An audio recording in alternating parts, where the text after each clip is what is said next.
Good morning, and thank you for joining us today during a very busy time of year. All of you, press, bill proponents, and opponents have all joined with us today.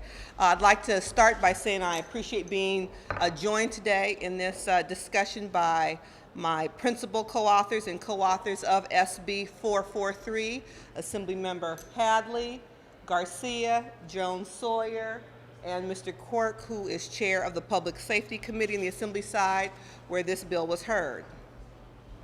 In a process called civil asset forfeiture, our law enforcement can take private property from a resident never convicted of a crime.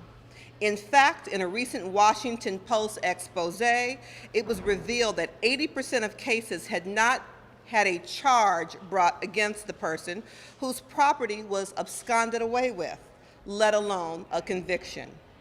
15 years ago, the California legislature passed reform measures once it was clear that the police were seizing innocent people's property under civil asset forfeiture. Those reforms, passed by this very body, are being sidestepped by California law enforcement in order to continue bounty hunting at the expense of innocent California residents. As a member of this legislature, but also as a California resident and taxpayer, I find that action offensive. Offended and outraged by the advocacy tactics experienced by many of my colleagues here in the legislature.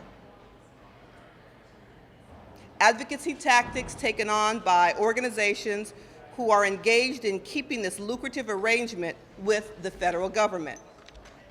And I'm sorry to report that those tactics have had their intended effect in making many of my colleagues concerned about the vote on this very bill.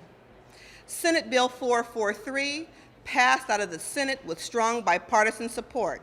It's been endorsed by the Los Angeles Times, the Orange County Register, the San Diego Union Tribune, but has recently again run into a roadblock erected by exaggerated claims of a return to drug kingpin activities of the 1980s. Law enforcement and others have been walking the Capitol halls, using extreme examples about bank robberies and drug cartels, all of which are crimes under current law and should be prosecuted as such as criminal activity. This bill does nothing to change that. Let me be clear about what this bill does. SB 443 asks California law enforcement paid for with California taxpayer dollars to adhere to and enforce California law. I am a strong supporter of law enforcement and respect the job they do to keep us all safe. And I believe in adequately funding law enforcement so they are able to perform this public service. What I do not believe in is allowing citizens' property to be seized without due process and without just cause. I do not believe in pitting a citizen who has not been convicted with any crime against the federal government, with the onus on that citizen to prove they are innocent in order to secure their property. Innocent until proven guilty is the law of this land.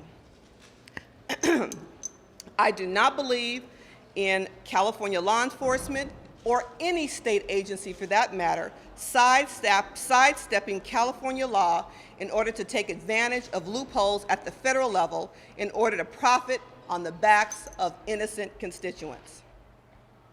As California and the nation continue to engage in a critical constitutional dialogue about how police and the public interact, about how to effectively prevent crime while respecting human rights, this issue belongs squarely at the center of that debate.